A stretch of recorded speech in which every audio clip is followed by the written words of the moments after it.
You watch as less qualified candidates win elections while brilliant policy experts lose campaigns. And you wonder why good ideas aren't enough in politics.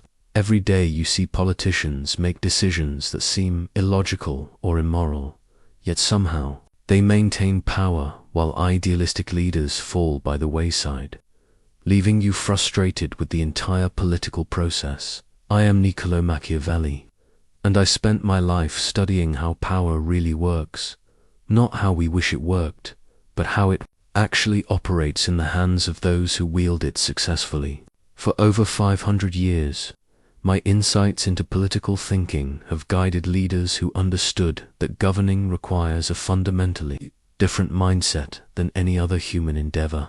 What I discovered about political thinking will transform how you understand power, leadership, and why politicians act the way they do. The principles I'll share reveal the hidden logic behind political decisions that seem contradictory, showing you how political minds operate in ways that moral philosophers and business leaders simply cannot comprehend. But first, like this video, subscribe for more timeless political wisdom, and comment below where you're watching from. I want to know which corner of the world is ready to understand how power truly works. When I was young, I believed what most people believe, that virtue and goodness naturally lead to political success. I served in the Florentine Republic during its golden age, when we prided ourselves on being governed by noble ideals and moral principles. I watched brilliant ethical men attempt to lead with their hearts rather than their minds, convinced that righteousness would triumph over cunning. Then I witnessed the collapse in 1512. Everything I thought I knew about politics crumbled before my eyes. The Republic fell not because we lacked good intentions, but precisely because we had too many of them. Our leaders were philosophers when they needed to be warriors, moralists when they needed to be strategists.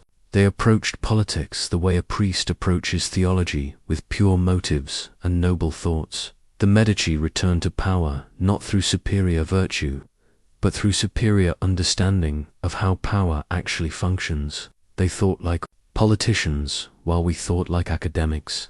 They calculated while we contemplated. They acted while we deliberated. In a single stroke, they demonstrated that political thinking operates by entirely different rules than moral thinking. I found myself exiled, stripped of position and influence, watching from the sidelines as pragmatic leaders succeeded where virtuous ones had failed. This forced exile became my greatest education. I spent years studying not what makes a good person, but what makes an effective ruler. I analyzed the careers of successful princes, from ancient Rome to contemporary Italy, searching for the patterns that separated those who gained power from those who lost it. What I discovered shocked me. Political minds don't think in terms of right and wrong, but in terms of effective and ineffective. They don't ask whether an action is moral, but whether it achieves the desired political outcome. They understand that politics is fundamentally about managing human nature as it actually exists, not as we wish it existed. I learned that the greatest political leaders throughout history shared a common characteristic. They could separate their personal morality from their political calculations. When governing, they activated a different mode of thinking entirely, one that most people find uncomfortable or even reprehensible. This realization led me to write The Prince, not as a manual for tyrants, but as an honest examination of how political power actually works. I wanted to reveal the truth that idealistic leaders refuse to accept that governing others requires thinking in ways that ordinary moral reasoning cannot accommodate. The artifact I call the political mind paradox emerged from this painful education. Understanding that effective political leadership often requires acting against one's moral instincts in service of larger political necessities. The first principle that separates political thinking from ordinary moral reasoning is this: politicians must learn to think beyond good and evil.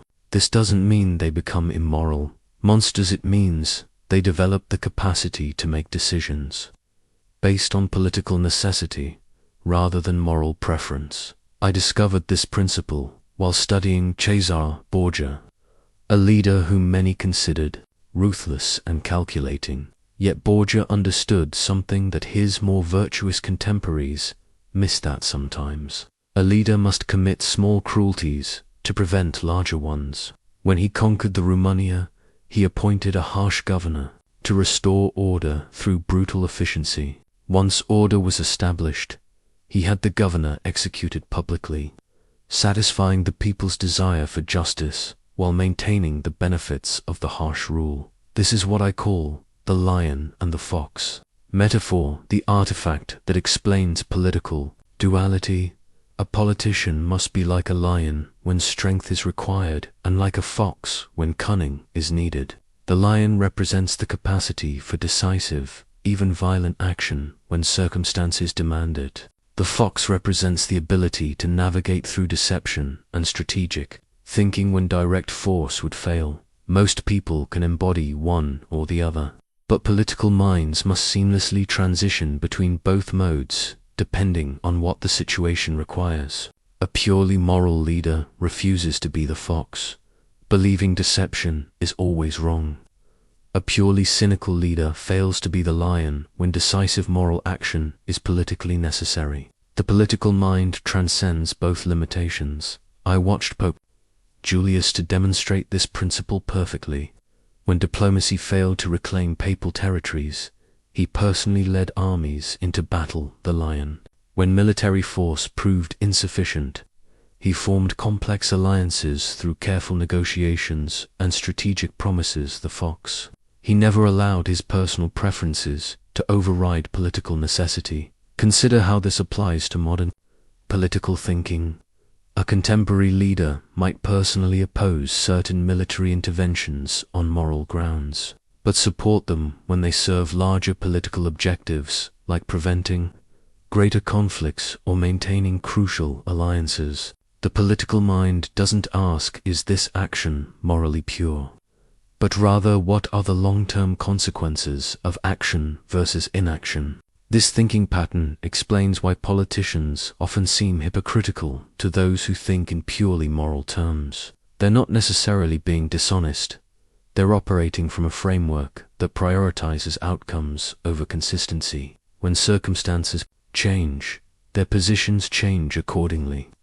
Because political thinking is fundamentally adaptive rather than principled in the traditional sense. The political mind understands that moral purity in leadership often leads to political ineffectiveness, which ultimately serves no one. A leader who refuses to compromise moral principles may feel personally righteous while allowing greater suffering to occur through inaction or ineffective action. This is perhaps the most difficult aspect of political thinking for non-politicians to understand. We're trained to believe that good intentions produce good results, but political reality operates differently.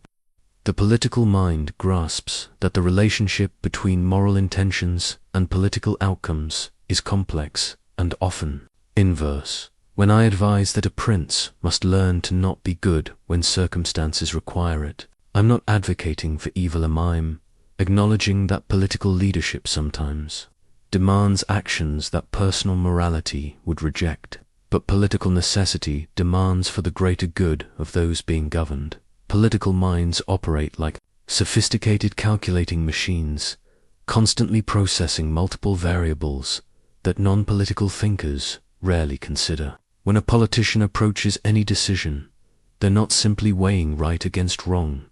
They're performing complex calculations involving power relationships, timing, public perception, opposition responses, and long-term consequences. I call this the balance of forces diagram, a mental artifact that politicians unconsciously construct for every significant decision. Imagine a complex web where every action creates reactions across multiple dimensions simultaneously. The political mind must map these interconnections before acting, because in politics, Unintended consequences often matter more than intended ones. When I advised Lorenzo de' Medici on territorial disputes, I watched him process information in ways that impressed even me. He didn't just consider whether a military action was justified. He calculated how it would affect relationships with neighboring states, what it would signal to potential allies and enemies, how it would impact internal political support, what resources it would require, and how it might influence similar conflicts in the future. This calculating approach explains why politicians often seem to overthink simple decisions. What appears straightforward to citizens becomes incredibly complex when viewed through the political lens. A seemingly minor policy change might shift power balances, create new opposition coalitions, or signal weakness to international observers. The political mind must account for all these factors simultaneously. Consider how this calculation process works in practice. A contemporary politician deciding whether to support popular legislation doesn't simply ask whether the policy is good for constituents. They calculate, will this strengthen or weaken my position with key allies? How will opposition groups respond?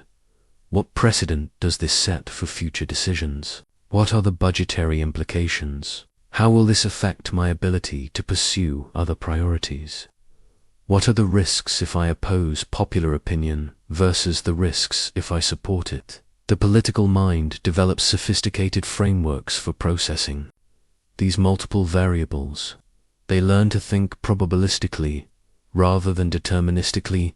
Not this will happen, but this increases the likelihood of these outcomes, while decreasing the probability of these others. They become expert at mental scenario modeling, rapidly cycling through potential futures to identify the most advantageous paths forward. This calculation extends to human relationships as well. Politicians don't simply like or dislike people, they assess everyone in terms of political utility, reliability, influence networks, and potential value or threat. This isn't cynical dehumanization. It's recognizing that in political contexts, personal feelings must be subordinated to strategic considerations. I learned this from watching Francesco Soderini navigate Florentine politics.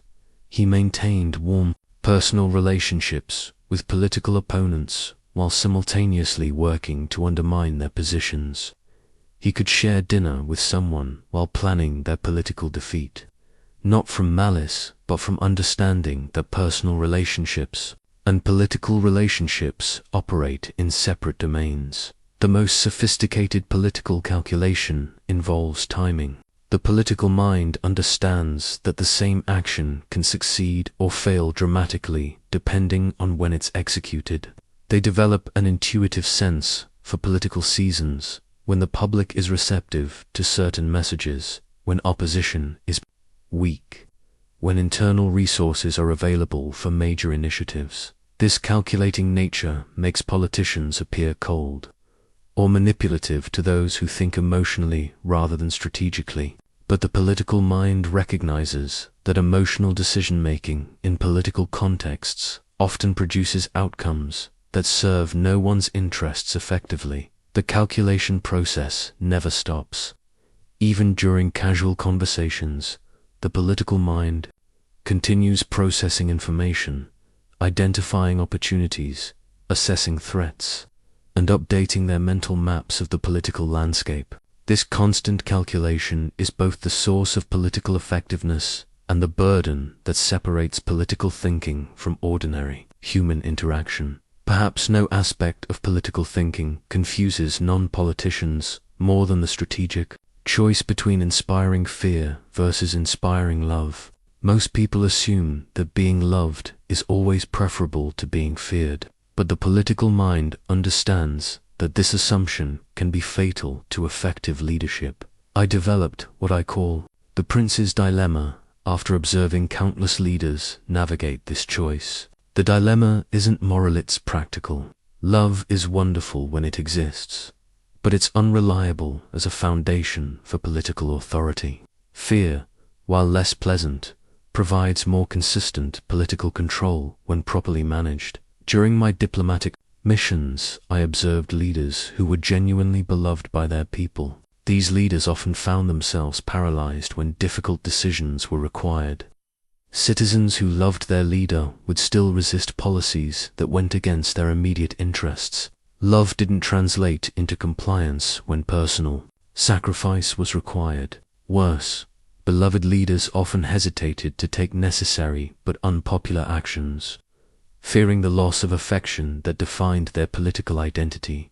Fear operates differently in the political mind's calculation. It's not about terrorizing people into submission that creates instability and rebellion. Instead, it's about establishing clear consequences for opposition and consistent enforcement of those consequences. When people understand that crossing a leader carries real costs, they modify their behavior accordingly, creating predictable political dynamics. I witnessed this principle in action when studying Cesare Borgia's governance of newly conquered territories. Rather than trying to win love from populations that had every reason to resist him, he established a reputation for swift, decisive responses to challenges. This reputation preceded him into new territories, making conquest easier and governance more stable.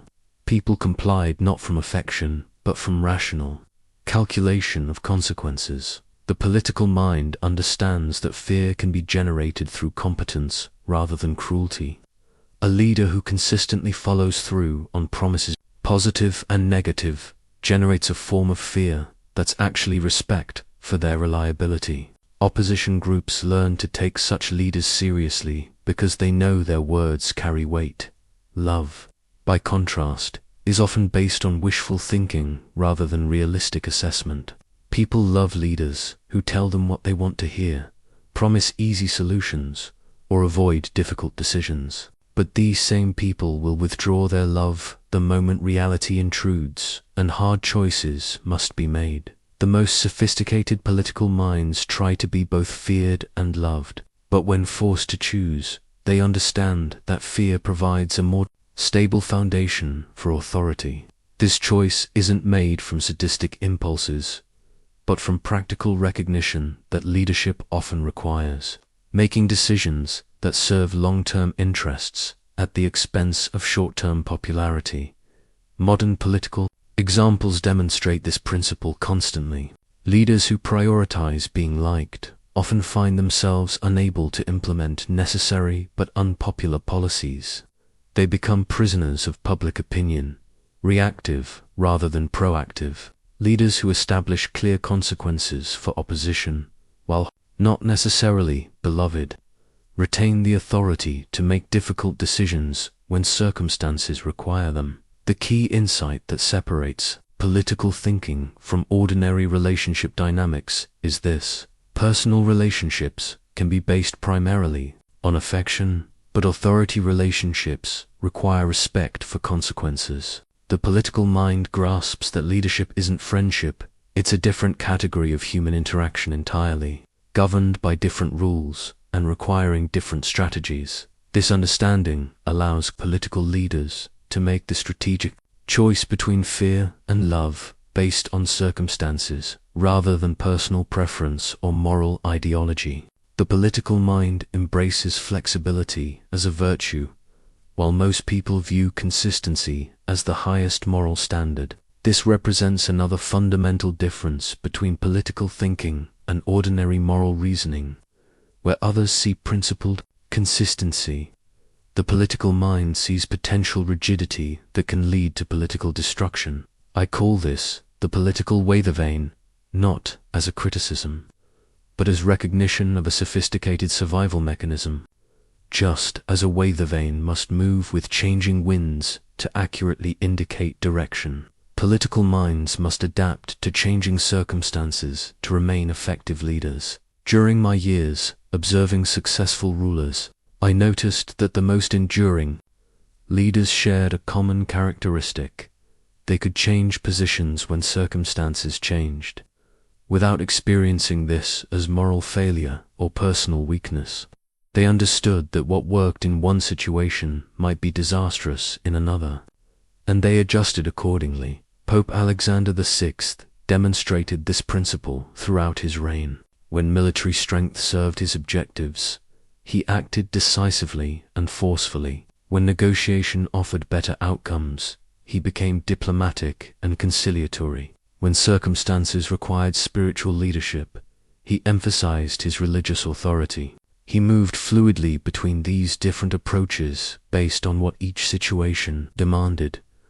This flexibility confuses those who think in terms of fixed principles. They see such adaptability as hypocrisy or moral weakness, but the political mind recognizes that rigid adherence to predetermined positions often leads to political failure and ultimately serves no one's interests effectively. Consider how this applies to contemporary political challenges. A leader might support free trade when economic conditions favor such policies, but shift toward protectionism when changed circumstances make that approach more beneficial for their constituents. Critics call this inconsistency, but the political mind sees appropriate adaptation to new realities. The key insight is that political effectiveness often requires changing tactics while maintaining strategic objectives. The goal remains constant, the interests of those being governed, but the methods must adapt to changing circumstances. A leader who refuses to modify their approach when conditions change becomes ineffective, regardless of how principled their consistency might appear. Political minds develop this flexibility by focusing on outcomes rather than methods. They ask, not what position have I previously taken, but what approach will best serve my objectives under current conditions. This outcome-focused thinking enables rapid adaptation without the psychological distress that rigid thinkers experience when changing positions. The most sophisticated political leaders learn to present their flexibility as thoughtful evolution rather than inconsistency. They frame changes as responses to new information or changed circumstances, helping followers understand the logic behind positional shifts. This maintains credibility while preserving the essential flexibility that political effectiveness requires. Understanding this principle helps explain why successful politicians often appear opportunistic to outside observers. They're not necessarily lacking in convictions. They're operating from a framework that prioritizes effectiveness over the appearance of unwavering consistency. The political mind grasps that in a complex, changing world, the ability to adapt positions based on new circumstances isn't moral weaknesses, practical wisdom that serves the larger purpose of effective governance. Political minds understand that information operates as a form of currency, something to be acquired, hoarded, traded, and spent strategically. While most people share information freely or withhold it based on personal comfort, political thinkers approach information with the calculated precision of experienced merchants. Developed the concept of the intelligence network map during my diplomatic missions throughout Italy. I observed how successful leaders constructed elaborate systems for gathering, processing, and deploying information as a political weapon. They understood that knowing what others don't know, or controlling when and how information becomes public, often matters more than the information itself. When I served the Florentine Republic, I maintained correspondences with contacts across Italy and beyond. These weren't casual friendships, they were carefully cultivated intelligence assets. Each contact provided different types of information: military movements, economic trends, political gossip, personal weaknesses of key figures. I learned to categorize people not just by their official positions, but by their access to valuable information and their reliability in sharing it. The political mind develops sophisticated frameworks for information management. They understand the difference between information that should be shared immediately, information that should be saved for strategic moments, and information that should never be revealed. They recognize that the timing of information release often matters more than the content itself. Consider how this works in practice. A political leader might learn about an opponent's financial difficulties months before acting on this knowledge. Rather than using the information immediately, they wait for the optimal moment, perhaps, when their opponent is considering a major initiative or when public attention is focused on related issues. The same information deployed at different times can have dramatically different political effects. Political minds also understand the strategic value of compartmentalization.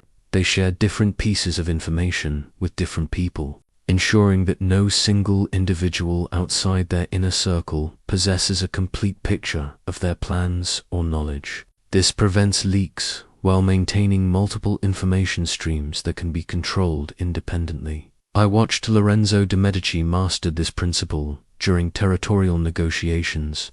He would share certain details with Venetian ambassadors, while withholding other information, simultaneously feeding different intelligence to French representatives and maintaining separate communications with papal authorities. Each party believed they possessed special access to Lorenzo's thinking, when in reality each held only the pieces he wanted them to have. The most sophisticated political operators learn to use information gaps as strategically as information itself. By carefully controlling what others don't know, they can manipulate expectations, create uncertainty, and maintain negotiating advantages. Sometimes the information you withhold shapes behavior more powerfully than the information you reveal. Modern political examples demonstrate this principle constantly. Effective leaders develop networks of advisors, contacts, and sources that provide them with information advantages over their opposition. They understand which information to share with media, which to reserve for private negotiations, and which to never reveal publicly. The political mind also recognizes that information, without credibility, becomes worthless. They invest significant effort in maintaining reputations for reliability with their information sources, because access to valuable intelligence depends on being perceived as trustworthy within their networks. This approach to information management explains why politicians often seem secretive or calculating to those who value transparency and openness. The political mind operates from an understanding that information is power, and power must be managed strategically rather than distributed indiscriminately. The key insight is that political effectiveness often depends more on information advantages than on superior policies or personal charisma. Political minds operate according to a different temporal framework than ordinary people. While most individuals think in terms of calendar time, days, weeks, months, political thinkers understand that political time follows different rhythms entirely. I call this understanding the opportune moment clock, an internal timing mechanism that separates successful political leaders from those who fail despite good intentions. During my years studying successful rulers, I noticed they possessed an almost supernatural ability to sense the right moment for action. This wasn't luck or intuition. It was a learned skill based on reading political seasons, the way farmers read agricultural seasons. Just as a farmer knows when soil conditions are right for planting, political minds recognize when political conditions are right for initiatives. I observed this principle when Cesare Borgia chose the precise moment to eliminate potential rivals in Romania. He didn't act when he first identified the threats, nor did he delay until the threats materialized fully. Instead, he waited until his position was strong enough to ensure success, but acted before his enemies could organize effective resistance. The timing transformed what could have been a risky confrontation into an inevitable outcome. Political timing involves understanding multiple cycles simultaneously. There are electoral cycles, economic cycles, news cycles, and social mood cycles. The political mind maps these different rhythms and identifies moments when they align favorably for specific actions. What seems like spontaneous political genius is often the result of patient preparation combined with perfect timing. The most critical aspect of political timing is recognizing when public attention and emotional energy are available for major initiatives. Political minds understand that citizens have limited capacity for focusing on complex issues. They identify moments when public attention is concentrated and receptive, then move decisively during these windows of opportunity. I learned this lesson watching how successful leaders handled crises. They didn't simply react to emergencies. They used crisis moments as opportunities to implement changes that would have been impossible during normal times. When people are frightened or uncertain, they become more willing to accept dramatic measures that they would resist under ordinary circumstances. The political mind also understands the dangers of premature action. Moving too early, before conditions are properly prepared, often guarantees failure and makes future attempts more difficult. Political history is filled with leaders who had good ideas and good intentions, but terrible timing. Their failures often stem not from flawed strategies, but from acting before the political environment was ready for their initiatives.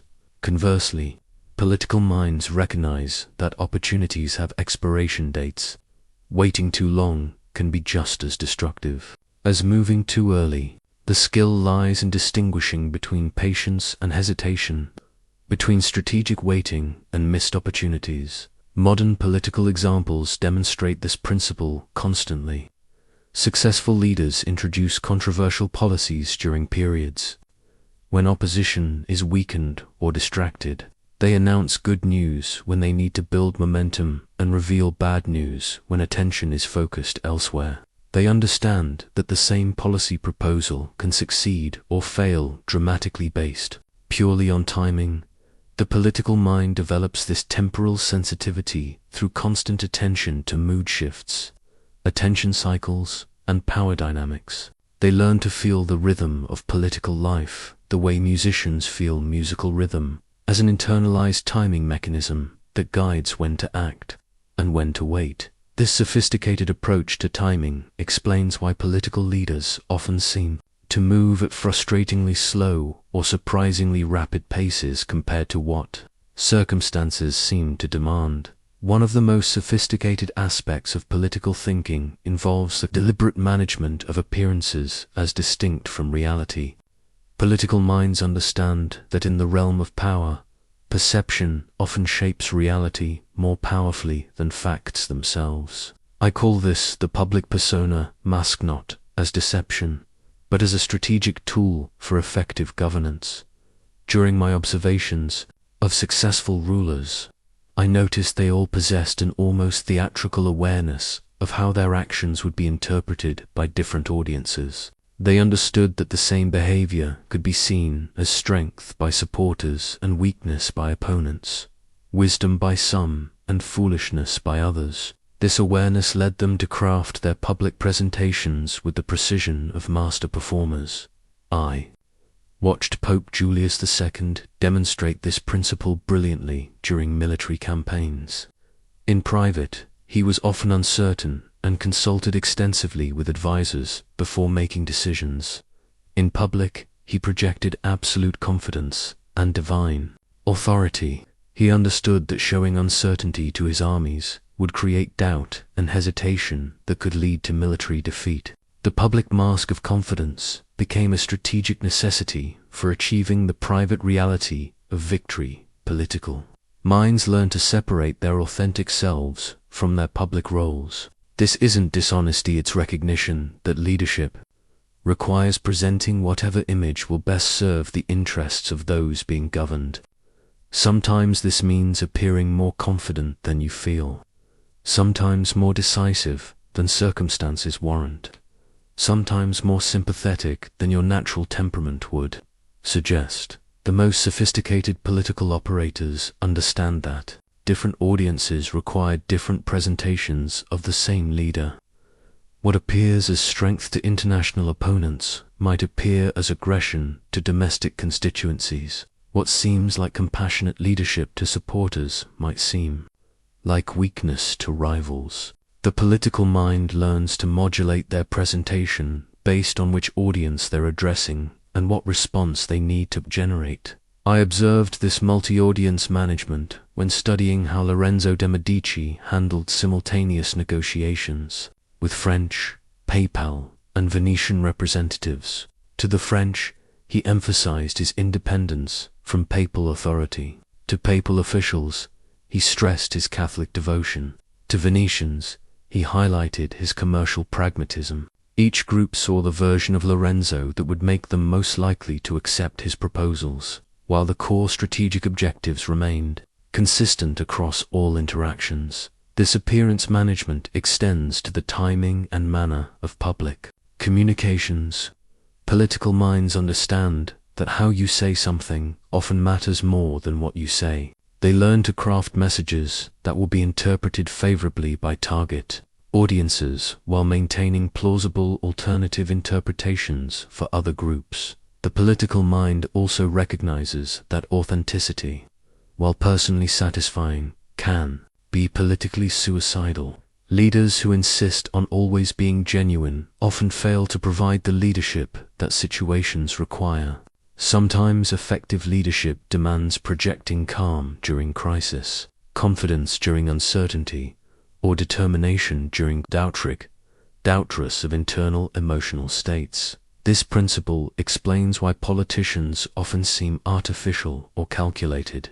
To those who value authenticity above effectiveness, the political mind operates from understanding that leadership is a performance designed to produce specific outcomes, not an opportunity for personal expression or emotional honesty. Modern examples demonstrate this constantly. Effective leaders learn to present different aspects of their personalities and expertise, depending on what each situation requires. They understand that political leadership involves serving as a symbol and inspiration for others, which sometimes requires suppressing personal preferences in favor of public necessities. The key insight is that political minds treat their public image as a strategic asset to be managed and deployed rather than a spontaneous expression of their inner selves. Political minds approach relationships fundamentally differently than ordinary people do. Where most individuals think in terms of permanent friendships or lasting enmities, political thinkers understand that alliances are temporary arrangements designed to achieve specific objectives. I call this framework the alliance web, a complex network of relationships that must be constantly maintained, adjusted, and sometimes severed based on changing political necessities. During my diplomatic career, I learned that the most successful political operators never confused personal affection with political utility. They could maintain warm relationships with individuals while simultaneously working against their political interests. And they could ally with people they personally disliked when strategic objectives required such cooperation. I observed this principle in action during the complex territorial disputes that constantly reshaped Italian politics. Leaders would form alliances against common threats, then dissolve those same alliances when the threats were eliminated and new conflicts of interest emerged. What outsiders viewed as betrayal, political minds understood as natural evolution of strategic relationships. The political mind recognizes that permanent alliances often become permanent liabilities when circumstances change. Rigid alliance structures prevent leaders from adapting to new realities. Successful political operators maintain enough flexibility in their relationships to form new coalitions when opportunities arise or threats emerge from unexpected directions. Consider how Cesare Borgia managed this principle during his conquest campaigns. He allied with French forces when he needed military support, but distanced himself from France when that association became politically costly. He cooperated with his father, Pope Alexander VI, when their interests aligned, but prepared independent power bases for when their objectives might diverge.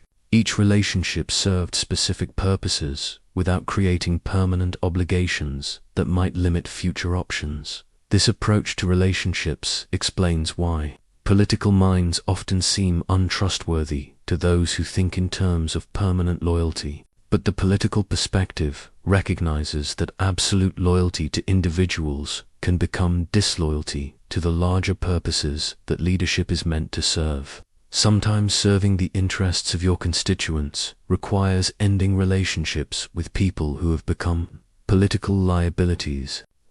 The most sophisticated political operators learn to manage relationship transitions in ways that minimize damage and preserve future cooperation possibilities. When they must end alliances or withdraw support from former allies, they do so in ways that leave room for potential future reconciliation.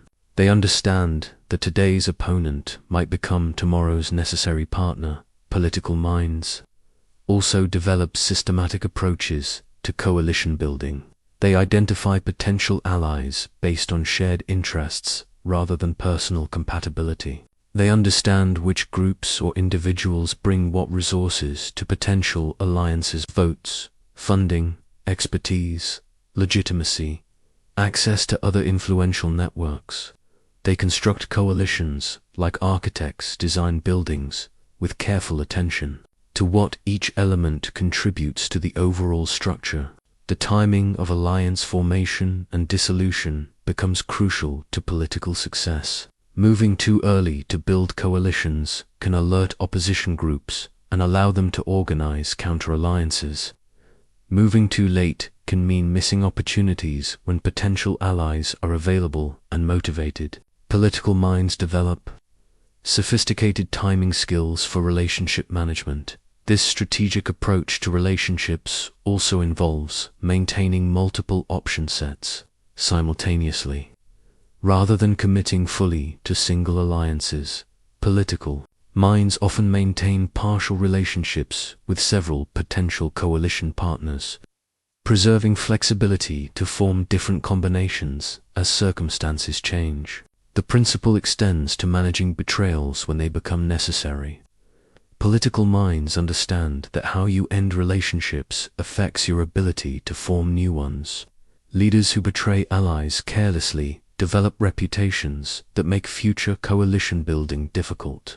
But leaders who handle relationship transitions skillfully can maintain their credibility while preserving strategic flexibility. Modern political examples demonstrate this constantly. Successful leaders form temporary coalitions to pass specific legislation, then reconfigure those coalitions for different issues. They understand that politics requires building majorities for individual objectives rather than maintaining permanent alliance structures. The key insight that separates political thinking from ordinary relationship dynamics is this: political relationships exist to serve larger purposes rather than personal satisfaction. When relationships no longer serve those purposes, they must be modified or ended, regardless of personal feelings or historical connections. Political communication operates on multiple levels simultaneously, creating what I call the message prisma,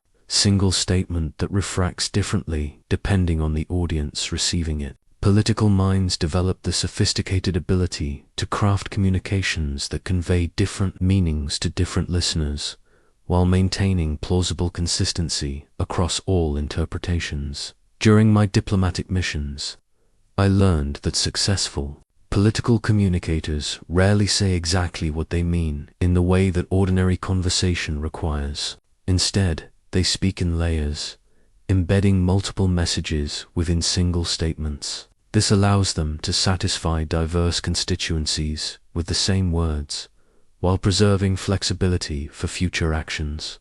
I observed Pope Alexander VI master this technique during negotiations with competing territorial claimants. When asked about his position on disputed lands, he would respond with statements like the Church seeks peace and justice for all faithful Christians. To papal supporters, this seemed like strong assertion of church authority. To secular rulers, it appeared as willingness to negotiate based on practical considerations. To common people, it sounded like moral leadership. Each audience heard what they needed to hear, without Alexander committing to specific actions that might limit his options. Political minds understand that ambiguity often serves strategic purposes better than clarity. While most people view unclear communication as weakness or confusion, political thinkers recognize that strategic ambiguity preserves negotiating flexibility and prevents premature commitments that might become politically costly. The most sophisticated political communicators learn to use what I call strategic precision, being extremely specific about certain elements while remaining deliberately vague about others. They provide enough detail to demonstrate competence and seriousness, while withholding enough specificity to maintain room for adaptation as circumstances change. Consider how this works in practice. A political leader discussing economic policy might provide detailed analysis of current problems while speaking generally about solutions. This demonstrates expertise and concern, while avoiding commitments to specific remedies that might prove politically or practically impossible to implement. Political minds also develop mastery over communication, timing, and sequencing. They understand that the order in which information is presented shapes how audiences interpret the overall message. They learn to lead with information that creates receptive mindsets, embed controversial elements within supportive contexts, and conclude with messages that reinforce desired interpretations. The political approach to communication includes sophisticated audience analysis. Before crafting any significant message, political minds map the various groups who will receive it and consider how each group's interests, fears, and priorities will shape their interpretation. They then construct communications that acknowledge these different perspectives without explicitly favoring any single viewpoint. This multi-audience awareness explains why political speech often sounds complex or evasive to those seeking simple, direct answers. The political mind recognizes that simple statements often create more problems than they solve by alienating groups whose support might be needed for future initiatives. Political communicators also master the art of strategic repetition and emphasis. They understand that repeated phrases become mental anchors that shape how audiences remember and interpret longer communications. By carefully choosing which elements to emphasize through repetition, they can guide audience attention toward preferred interpretations. The key insight that separates political communication from ordinary conversation is this: political speech is designed to produce specific behavioral outcomes in multiple audiences simultaneously, rather than simply conveying information or expressing personal views. Every word becomes a tool for achieving political objectives, rather than merely sharing thoughts or feelings. Political minds approach power, acquisition, and consolidation with systematic precision that most people find difficult to comprehend. They don't stumble into authority accidentally. They construct what I call the authority pyramid, a deliberate architecture of power that ensures their position becomes increasingly difficult to challenge or remove. During my studies of successful rulers, I noticed they all shared a common understanding: gaining power is often easier than keeping it. The initial acquisition of authority, whether through election, appointment, or conquest, represents only the beginning of the real political work. The truly sophisticated political minds focus intensively on consolidation strategies that transform temporary authority into enduring power. I observed this principle when studying how Lorenzo de' Medici transformed his family's commercial success into lasting political dominance in Florence. He didn't simply rely on wealth or popular support. He systematically built institutional power bases that would survive changes in public opinion or economic circumstances. He placed family allies in key administrative positions, created financial dependencies among potential rivals, and established cultural institutions that enhanced Medici prestige across generations. The political mind understands that power consolidation requires eliminating, co-opting, or neutralizing potential sources of challenge. This doesn't necessarily mean destroying opponents. It means making opposition either impossible, unprofitable, or unnecessary. The most sophisticated leaders prefer to transform potential enemies into allies rather than creating martyrs through persecution. Consider how this systematic approach works in practice. A newly elected leader doesn't simply begin implementing their agenda. They first secure their position by identifying who has the capability to threaten their authority and developing strategies to address each potential source of challenge. They map informal power networks alongside formal institutional structures, recognizing that real threats often come from unexpected directions. Political minds develop sophisticated frameworks for resource control. They understand that controlling key resources, whether financial, informational, military, or symbolic, creates dependency relationships that strengthen their position. People who depend on a leader for resources they value become invested in that leader's continued success. The consolidation process also involves what I call strategic institution building. Rather than ruling through personal charisma alone, political minds create systems and processes that embed their authority within institutional structures. This ensures that their power survives temporary setbacks or challenges to their personal popularity. I witnessed this principle during the rise of various Italian principalities. Leaders who built lasting dynasties didn't simply rule through force or personal appeal. They created governmental structures, legal frameworks, and cultural institutions that made their authorities seem natural and inevitable rather than imposed or temporary. The most advanced political consolidation involves making the leader's continued success appear essential to the welfare of those being governed. This creates what I call positive dependence. People support the leader, not from fear, but from rational calculation that their own interests are best served by the leader's continued authority. Political minds also understand the importance of succession planning during consolidation. They don't simply focus on their own immediate power. They create systems that can transfer authority smoothly to chosen successors, ensuring that the power structures they build survive beyond their personal tenure. Modern examples demonstrate these principles constantly. Successful political leaders use their initial authority to build broader coalitions, create institutional dependencies, and establish cultural legitimacy that makes their position increasingly secure over time. They understand that power is most stable when it appears to serve broader interests than the leader's personal advancement. The key insight is that political minds treat power as something to be architected rather than simply exercised. They build systematic structures that make their authority both effective and enduring. Political minds develop sophisticated frameworks for categorizing and responding to opposition that go far beyond the simple friend or enemy thinking that characterizes most human relationships.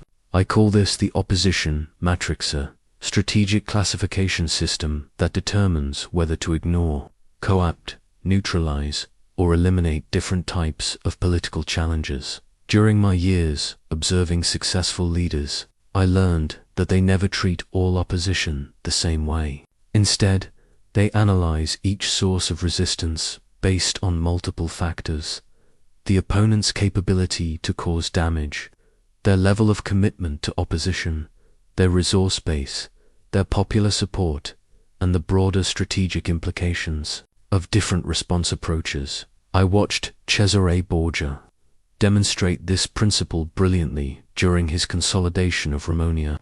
When facing opposition from local nobles, he carefully distinguished between those who opposed him from principle and those who opposed him from circumstance. For principled opponents who could never be reconciled, he used decisive elimination. For circumstantial opponents who might be won over, he offered incentives and opportunities for cooperation. For weak opponents who posed no real threat, he simply ignored them, allowing them to exhaust themselves through ineffective resistance. The political mind understands that the strongest response isn't always the most effective response. Sometimes crushing weak opposition creates sympathy for opponents and makes the leader appear tyrannical. Sometimes ignoring strong opposition allows threats to grow beyond manageable proportions.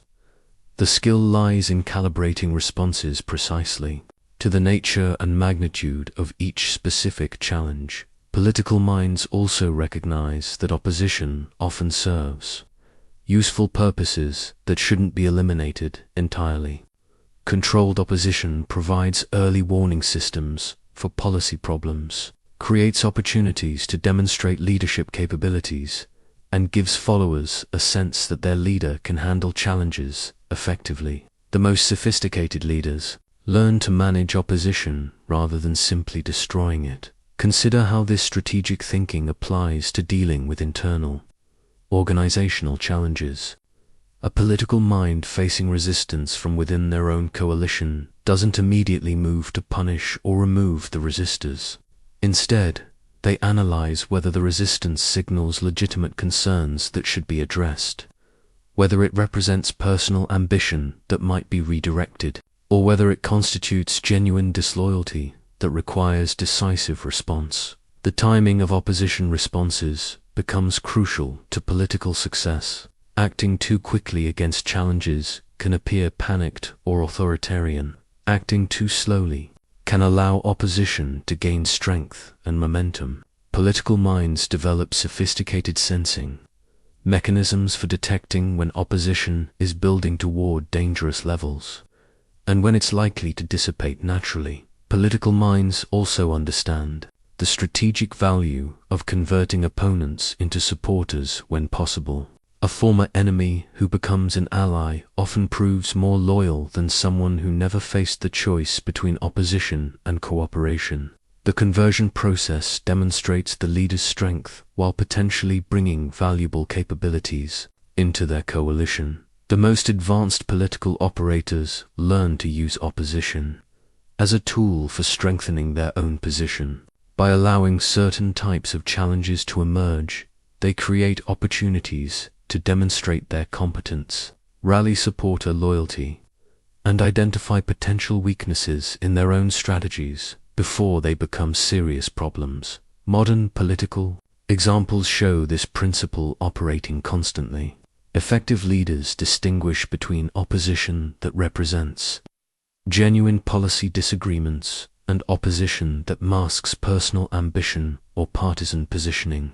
They respond to each type differently, using approaches calibrated to neutralize threats while preserving their broader strategic objectives. The key insight is that political minds treat opposition as information about the political environment, rather than simply as problems to be solved through force or persuasion.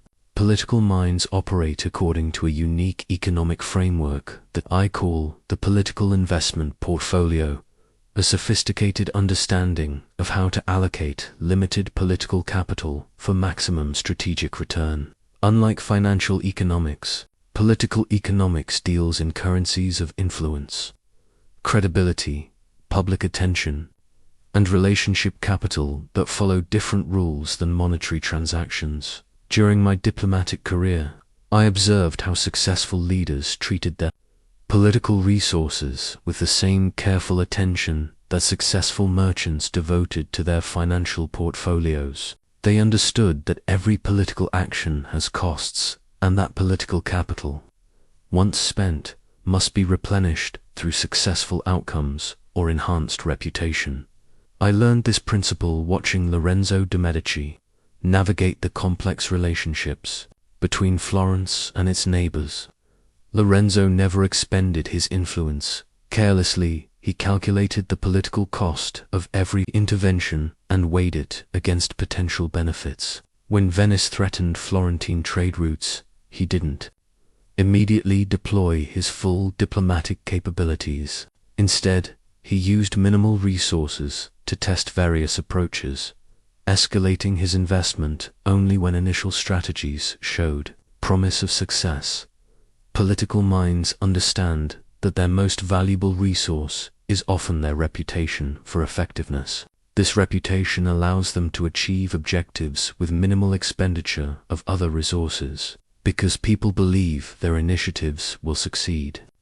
But this same reputation can be damaged by failed initiatives, making future efforts more expensive and less likely to succeed. The concept of political leverage becomes crucial in this economic framework. Political minds learn to identify situations where small investments of political capital can produce disproportionately large returns. They look for opportunities where their intervention can tip existing momentum in favorable directions, rather than trying to create entirely new momentum. Through pure effort, consider how this economic thinking applies to modern political decision-making. A leader facing multiple policy challenges doesn't try to address everything simultaneously.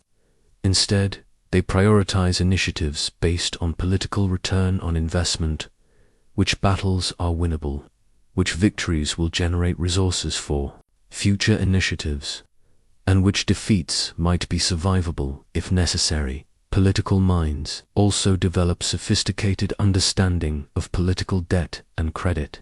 They track who owes them favors and to whom they owe obligations, managing these accounts with careful attention to maintaining positive balances with key constituencies.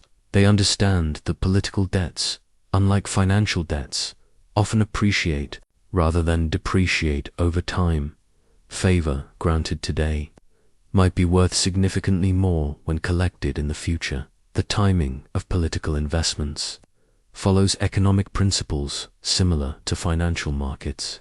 Political minds learn to buy low and sell high, supporting people when they're down but likely to recover, and calling in favors when recipients are at peak capacity to deliver. They understand that political markets, like financial markets, move in cycles that create opportunities for strategic investment and harvesting. Political minds also recognize the principle of diversification in their relationship portfolios. They don't concentrate all their political capital with single allies or single strategies. Instead, they maintain diverse investment approaches that provide stability when individual relationships or tactics fail to produce expected returns. The most sophisticated political operators learn to think in terms of compound political growth. They make decisions that not only serve immediate objectives, but also increase their capacity for future political action.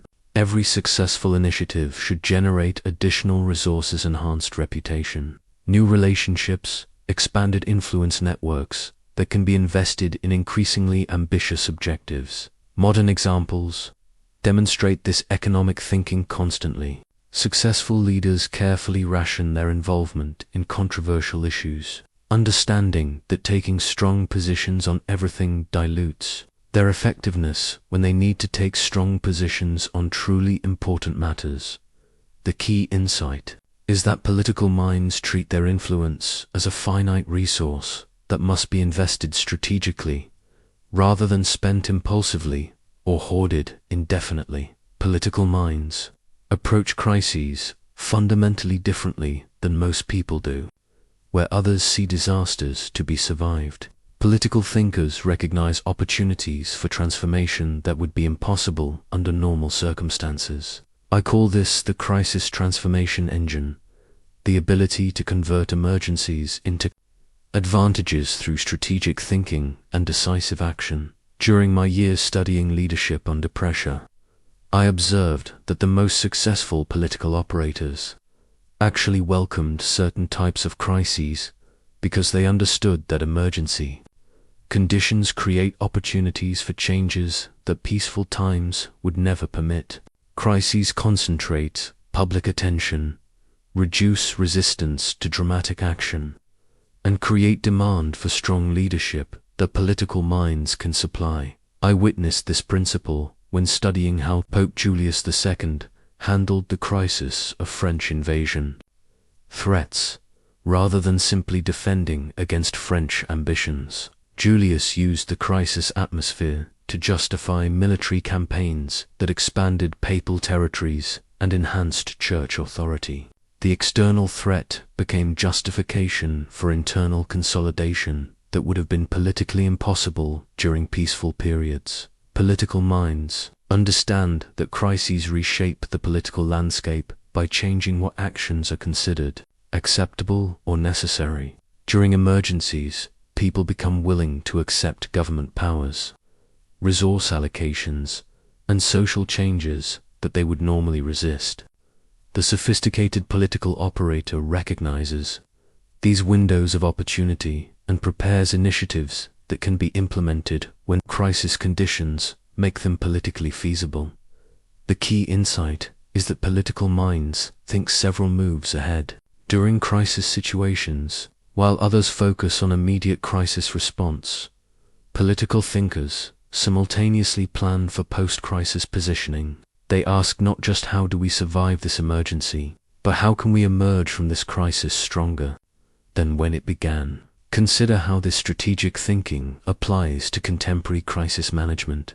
An effective political leader facing economic downturn doesn't simply focus on economic recovery. They use the crisis atmosphere to implement structural changes that will strengthen their long-term position. They may reorganize governmental agencies, eliminate opposition power bases, or create new institutional arrangements that serve their broader strategic objectives. Political minds also understand that crisis management involves controlling narratives as much as controlling events. They recognize that how a crisis is interpreted often matters more than the objective facts of what occurred.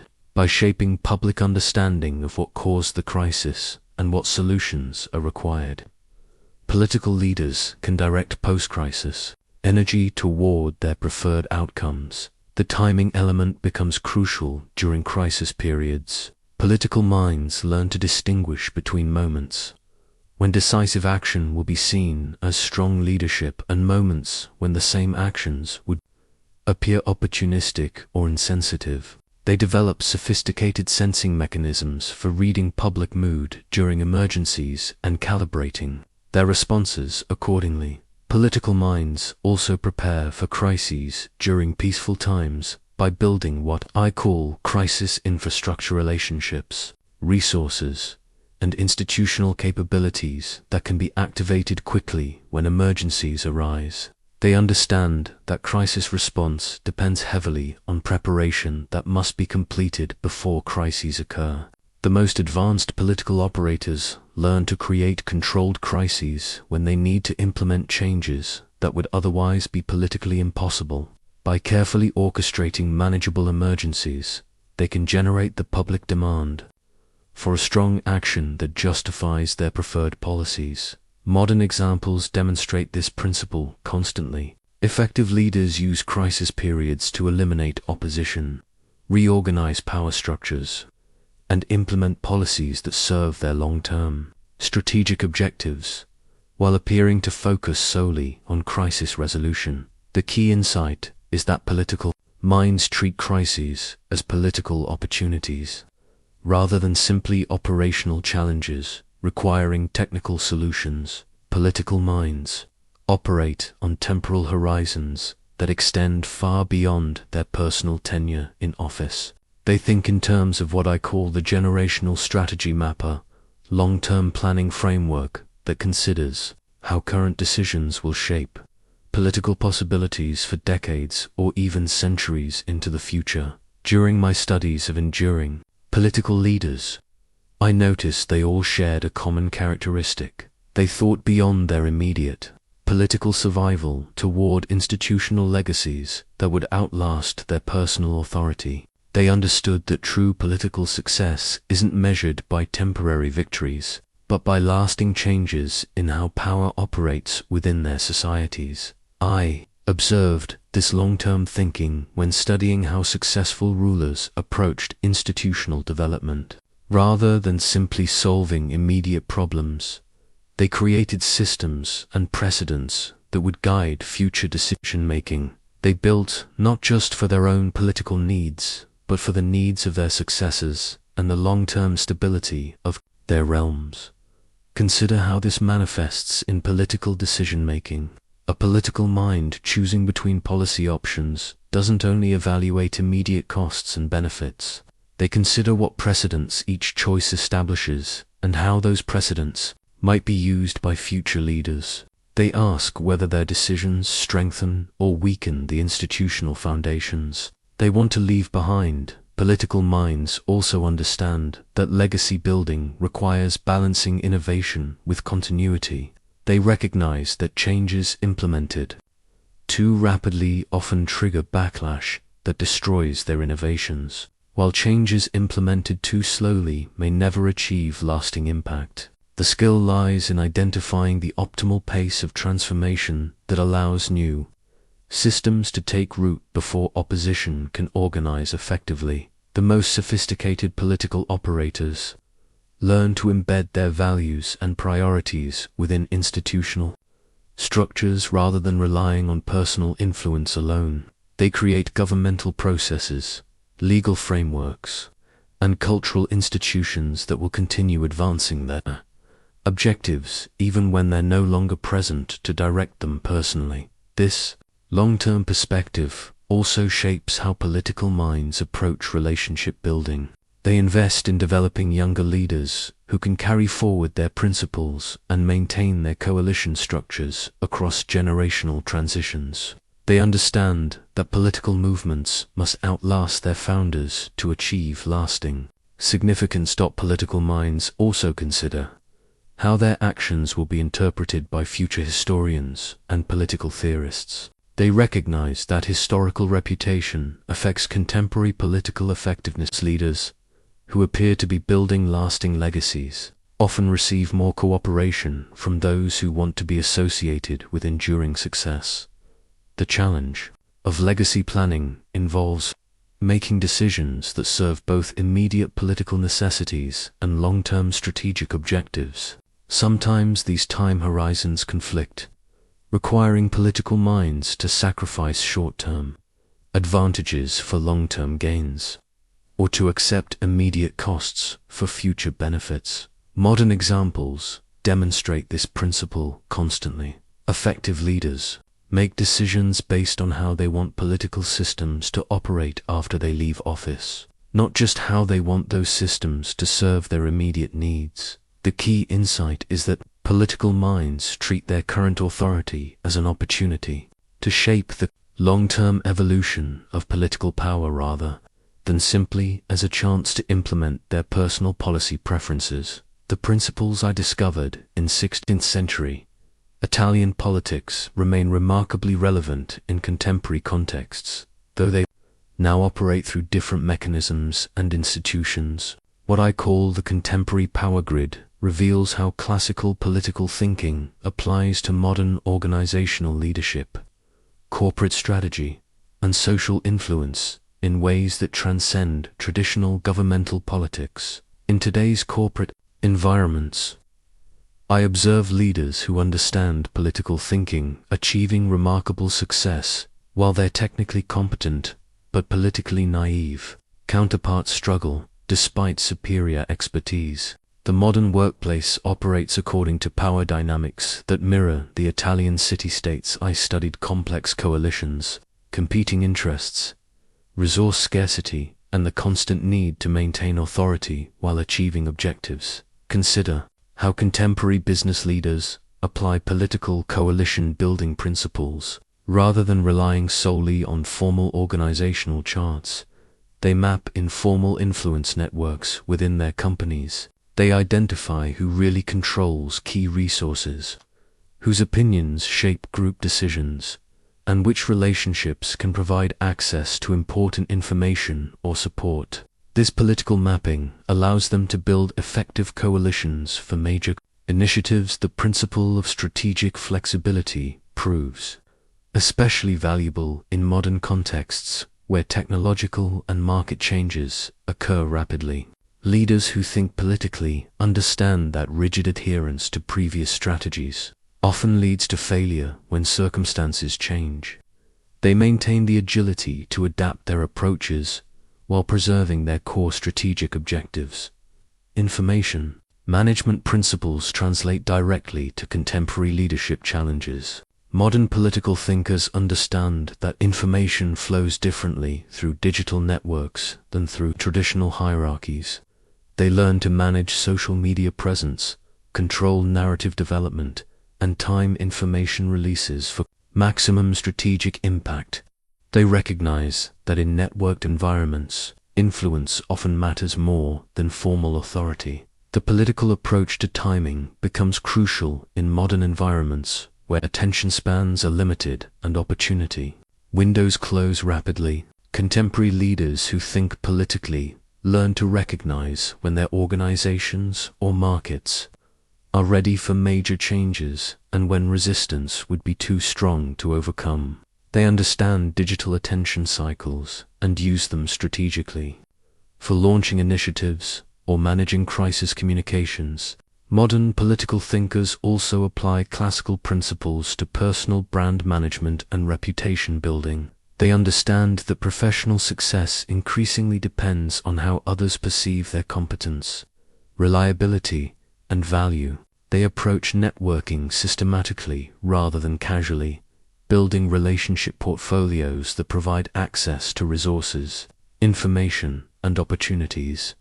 The crisis management principles I developed prove especially relevant in contemporary contexts where organizational crises can escalate rapidly through digital amplification. Modern leaders who think politically use crisis periods to implement changes that would be impossible during normal operations. They understand that crisis atmospheres create opportunities for restructuring, strategic repositioning, and eliminating sources of future problems. Contemporary applications also extend to social movement, leadership, and community organizing. Modern activists who understand political thinking build sustainable movements rather than temporary protests. They think systematically about power, acquisition, coalition building, and institutional change rather than simply expressing moral positions or personal grievances. The political approach to communication proves especially valuable in digital environments where messages reach multiple audiences simultaneously through various platforms. Modern political thinkers learn to craft communications that work effectively across different demographic groups, cultural contexts, and communication channels while maintaining consistent strategic objectives.